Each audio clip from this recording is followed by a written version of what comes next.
O Senado Federal aprovou ontem, em votação simbólica, aquele projeto que prevê igualdade salarial entre homens e mulheres em casos de trabalho iguais ou exercício da mesma função. Como ele já tinha sido aprovado pela Câmara, vai para a sanção do presidente Lula, que evidentemente vai sancioná-lo, já que esse projeto partiu do próprio Executivo e foi uma promessa de campanha. A gente quer colocar aqui esse assunto em debate, porque ele é um assunto muito sensível, é um assunto que tem conseguido cada vez mais destaque. Hoje existe uma diferença salarial medida por pesquisas entre homens e mulheres na casa dos 80%, ou seja, na média hoje, uma mulher recebe 80% do que um homem recebe.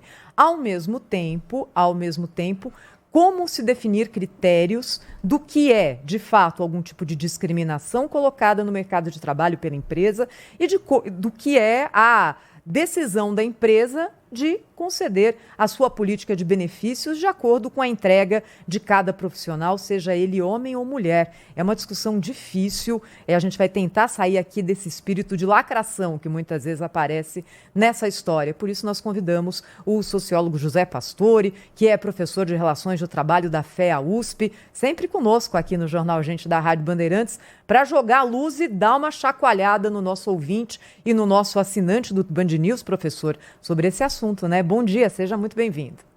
Bom dia a todos, bom dia ao Cláudio, ao Pedro Campos, Thaís. Bom dia. Não sei se a Sônia está aí também. Bom dia.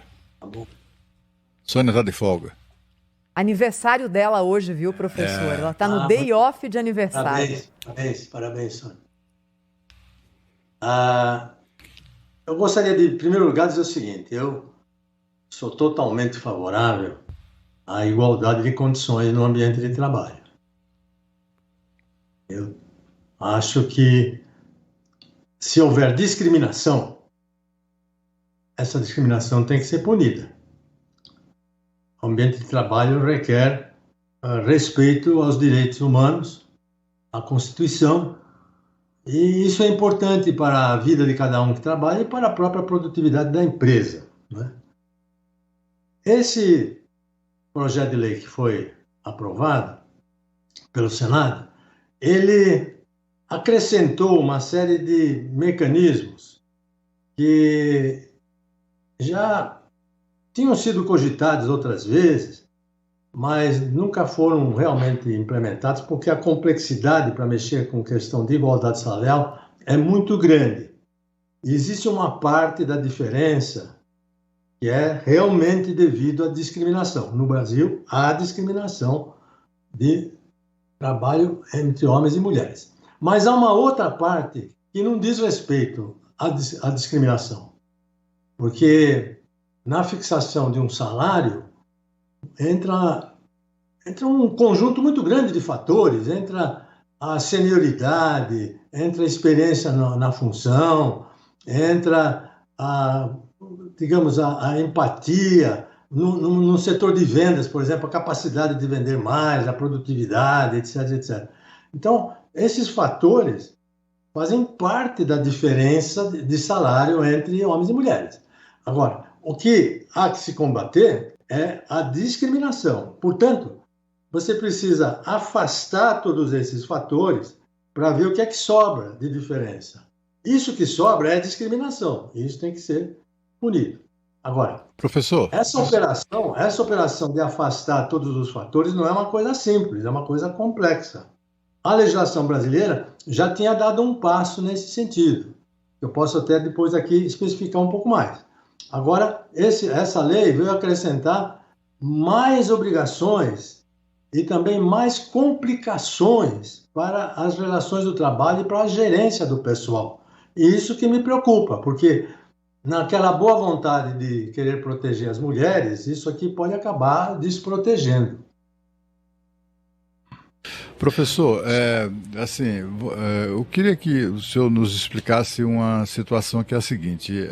O governo atual, na campanha, prometeu uma lei que estabeleça a igualdade salarial entre homens e mulheres, etc. e tal, assumiu, a iniciativa foi adotada e está em processo lá de apreciação, votação no Senado e tal. Mas já existe lei nesse sentido, né? Eu achei meio inquietante, né?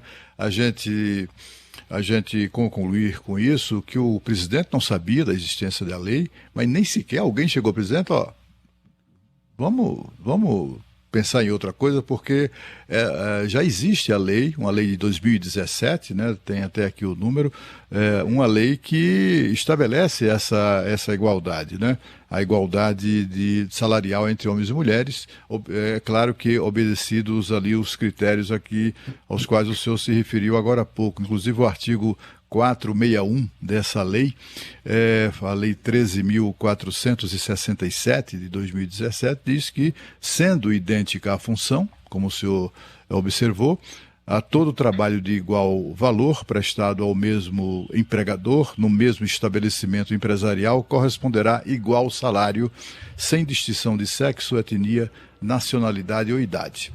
Mais claro do que isso, impossível. O que é que o senhor atribui essa iniciativa, essa coisa que parece mais uma nova lei que serve à lacração do que propriamente para facilitar ou para a proteção da mulher? É isso mesmo? Esses critérios que você apontou, Cláudio, digamos, são critérios que a gente poderia considerar os mais potentes, os mais, digamos, viáveis para você poder captar aquilo que não é.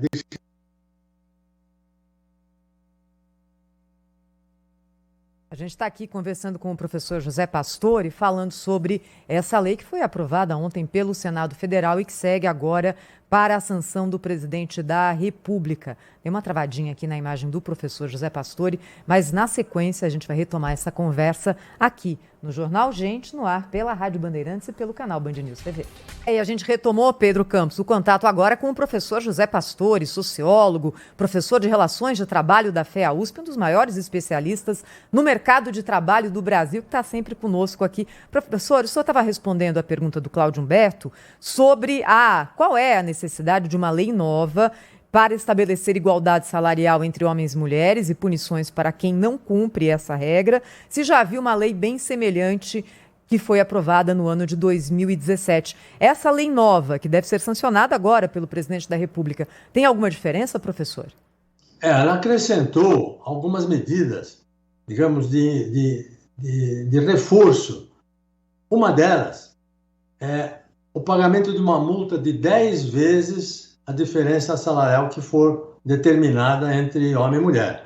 É uma multa pesadíssima. Por exemplo, se eu tiver uma diferença de R$5.000 entre uma gerente mulher e um gerente homem, porque a gerente mulher trabalha numa agência muito pequena, de um banco, de um supermercado, e o homem trabalha numa agência muito grande, muito complexa, e a empresa acha que isso tem mais responsabilidade, por isso paga mais a ele, a empresa será multada em 10 vezes essa diferença. Se for R$5.000 durante 5 anos, a multa será de R$520.000 por pessoa, de efeito retroativo, desde a hora que ela foi empregada. Então, veja, eu falei logo no começo, sou favorável à igualdade, sou favorável a combater discriminação, mas nós não podemos criar também muitos obstáculos, porque isso vai afastar a contratação de mulheres. Uma outra coisa que a nova lei agora está inovando, as empresas grandes terão que fazer um relatório a respeito do seu quadro salarial, como é que está a diferença. É uma coisa complexa e, veja bem, vai expor a empresa aos seus concorrentes, não é? A política salarial de uma empresa é uma coisa estratégica dela para concorrer. Essa é uma outra coisa. Mais uma coisa, ela tem que fazer um plano agora, um plano para dizer como é que vai ser diminuída a discriminação daí para frente, sem saber direito como separar a discriminação dos outros fatores. Enfim, criou uma burocracia pesadíssima, criou uma multa também tão sedutora que, desculpe o Pedro que é advogado, mas muitos advogados inescrupulosos serão tentados a estimular muitas e muitas mulheres a reclamarem, irem à Justiça do Trabalho ou o próprio fiscal do trabalho. Ou seja, eu acho que o ambiente de trabalho agradável que todos precisam pode se tornar um ambiente conflitivo e complicado dessa maneira. Eu acho que tudo tem seus limites, não é? E aqui, pelo jeito, a gula de votos, a A Lula, por agradar, não é, todo o eleitorado feminino, eles procuraram encaixar tudo possível. Encaixaram, inclusive, que pode haver, nesse caso aí, um pleito da mulher por danos morais. Veja, quando você coloca tudo isso aqui junto, é uma coisa pesada. E eu não sei, nenhum país que eu conheço tem apresentado esse tipo de ferramental, de arsenal, digamos, para combater discriminalidade, que, repetindo, é uma coisa que precisa ser combatida, mas que precisa ser bem caracterizada. Os critérios que já estão na lei, que o Cláudio mencionou, no meu entender, já um grande passo para poder fazer esse trabalho. Agora, com todo esse artesanal, a gente sabe que tem lei que pega e lei que não pega, e tem lei que pega invertidamente, né? Dá o contrário daquela boa vontade e daquela boa intenção que o parlamentar teve. Eu temo que essa lei vai para esse caminho.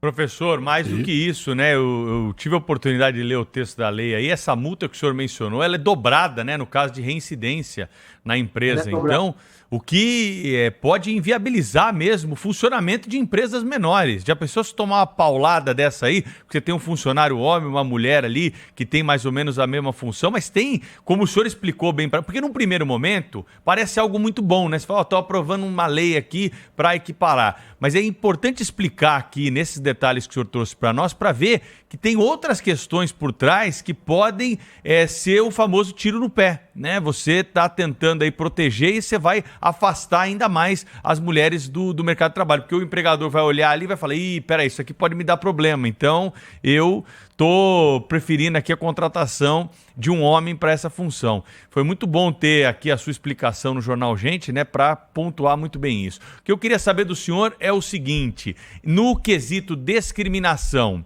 nós conseguimos, de alguma forma, a evoluir nessas investigações, saber realmente onde a mulher é discriminada ou não no ambiente de trabalho? O que nós temos verificado ao longo do tempo é que a diferença do salário entre homem e mulher está diminuindo, né? Está diminuindo. E também se sabe que a discriminação ocorre mais nos níveis, digamos, educacionais mais baixos, no setor privado, porque no setor público você não tem praticamente essa diferença de salário. Ocorre também nas menores empresas, porque as grandes empresas têm um quadro de carreira, não é? Muito bem estabelecido e é tudo muito bem respeitado, esse aspecto aqui. Então, esses são os nichos, digamos, onde é preciso combater mais a discriminação, não é? Agora, a Constituição Federal, Pedro, no artigo 7º, tem um comando lá que é para o Brasil combater a discriminação. Mas está escrito assim, combater por meio de medidas de incentivo e não de punição. Porque a punição é preciso, mas ela tem um limite. Como você falou, na reincidência dobra. Agora, se a empresa tiver 3, 4 casos, somam todos. Então, veja, isso é um problema, as mulheres mesmo... E você mencionou a diferença... Não vou contratar mulher, mas já há casos que muitos, eu conheço empresários já, estão dizendo o seguinte, eu vou descontratar os homens. Por exemplo, num hospital onde predomina enfermeiras mulheres, e ele tem lá 10% de homens, ele falou, eu vou mandar embora todos os homens para não ter diferenças, porque isso aqui é de uma insegurança muito grande. Então, aumentou a insegurança jurídica, aumentou o potencial conflitivo, estragou o ambiente de trabalho e pode ser uma medida contraproducente para aquilo que a gente quer combater, que é a discriminação. Esse que é o grande problema. Esses assuntos complexos assim, nós não podemos ir pela política do identitarismo, né? O grupo é pequeno, tem que ser protegido, o grupo é homogêneo e grande, como o caso das mulheres, tem que ser protegido. É evidente que tem que ser protegido. Discriminação tem que ser punida.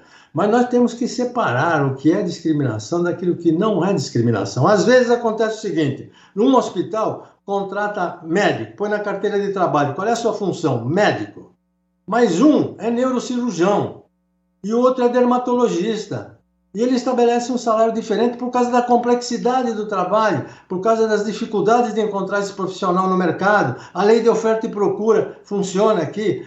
Não é discriminação do dermatologista nesse caso. Então, essas questões, eu sei que quando há um impulso político, eleitoral, partidário, é difícil a gente discutir essas questões. Eu acompanhei todas as comissões do Senado, vi a dificuldade que alguns senadores tiveram de levar um pouco desse bom senso a respeito desse assunto. E aí o voto falou mais alto, né? E tudo foi aprovado. O presidente deve sancionar essa lei rapidamente, porque ela tem uma boa repercussão eleitoral, né? Professor José Pastore conosco aqui no Jornal Gente. Muito obrigada, hein, professor? Até a próxima. Sempre muito bom ouvi-lo aqui com os ouvintes da Rádio Bandeirantes e os assinantes do canal Band News TV.